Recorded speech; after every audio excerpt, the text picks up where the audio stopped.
বাংলাদেশ জাতীয়তাবাদী দল বিএনপির প্রতিষ্ঠাতা মহান স্বাধীনতার ঘোষক শহীদ প্রেসিডেন্ট জিয়াউর রহমানের ৮৯তম জন্মবার্ষিকী উদযাপন উপলক্ষে সোনাগাজী উপজেলা ও পৌর বিএনপি এবং সহযোগী সংগঠনের আয়োজনে আলোচনা সভা ও দোয়া মাহফিল অনুষ্ঠিত হয়েছে। ১৯ জানুয়ারি রবিবার বিকেলে সোনাগাজী পৌরসভা অডিটোরিয়ামে আয়োজিত আলোচনা সভা ও দোয়া মাহফিলে উপজেলা বিএনপির সদস্য সচিব সৈয়দ আলম ভূঁইয়ার সভাপতিত্বে উপস্থিত ছিলেন জেলা কৃষক দলের সাধারণ সম্পাদক শামসুদ্দিন খোকন। পৌরসভা বিএনপির সদস্য সচিব নিজাম উদ্দিনের সঞ্চালনায় এ সময় উপস্থিত থেকে বক্তব্য রাখেন পৌর বিএনপির আহ্বায়ক মঞ্জুর হোসেন বাবর,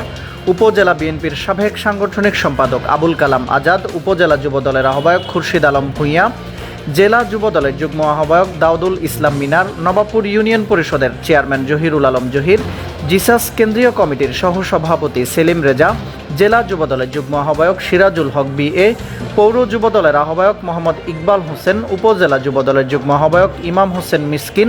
নুরুল আফসার টিপু, উপজেলা স্বেচ্ছাসেবক দলের আহ্বায়ক আবু বকর সিদ্দিক মারুফ, পৌর ছাত্র দলের সদস্য সচিব রহমতুল্লাহ শাহিন, ছাত্রদল নেতা রফিকুল ইসলাম, নূর আলম রিয়াদ। এ সময় উপস্থিত ছিলেন পৌর বিএনপির সিনিয়র যুগ্ম আহ্বায়ক হাজি ইয়াসিন, উপজেলা বিএনপির সাবেক প্রচার সম্পাদক মিস্টার নাসির উদ্দিন, পৌর যুব দলের সদস্য সচিব রাসেল হামিদি, ছাত্র দলের সাবেক সাধারণ সম্পাদক আব্দুল হালিম, জেলা কৃষক দলের সাবেক সিনিয়র যুগ্ম সাধারণ সম্পাদক মাইন উদ্দিন, জেলা স্বেচ্ছাসেবক দলের সহ সাংস্কৃতিক বিষয়ক সম্পাদক রাসেল চাকলাদার, উপজেলা বিএনপি নেতা মোজাম্মেল হক মাসুদ, মহিউদ্দিন মহিন, নিজাম উদ্দিন, দাউদ হোসেন সমীর, আলাউদ্দিন, পৌর বিএনপি নেতা হানিফ মুক্তার, জাহাঙ্গীর আলম, মীর কাশেম হেলাল, রফিকুল ইসলাম, সাজল হক সোহেল, আব্দুল কাইয়ুম, আবু সুফিয়ান। এ সময় আর উপস্থিত ছিলেন তাঁতি দল নেতা শাহজাহান ফিরোজ, মৎস্যজীবী দল নেতা আব্দুল আওয়াল সজীব, আবুল কালাম, শ্রমিক দল নেতা ইমরান হোসেন, নিজাম উদ্দিন, পৌর স্বেচ্ছাসেবক দল নেতা মাইনুদ্দিন ও সালাউদ্দিন প্রমুখ। ব্যাপক উৎসাহ ও উদ্দীপনার মধ্য দিয়ে সভায় উপজেলার বিভিন্ন ইউনিটের বিএনপি, যুবদল, ছাত্রদল সহ সহযোগী সংগঠনের হাজারো নেতাকর্মীর উপস্থিতি আলোচনা সভা জনসমাবেশে রূপ নেয়।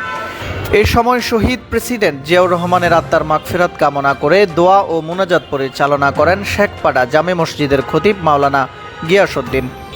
বিএনপির চেয়ারপারসন বেগম খালেদা জিয়া ও ভারপ্রাপ্ত চেয়ারম্যান তারেক রহমানের জন্য দোয়া কামনা করে আগামী নির্বাচনে বিএনপিকে রাষ্ট্রীয় ক্ষমতায় অধিষ্ঠিত করতে মাঠ পর্যায়ে সকলকে ঐক্যবদ্ধভাবে কাজ করার আহ্বান জানান বক্তারা। প্রতিনিধির পাঠানো তথ্য ছবিতে ডেস্ক রিপোর্ট, এমটিভি নিউজ।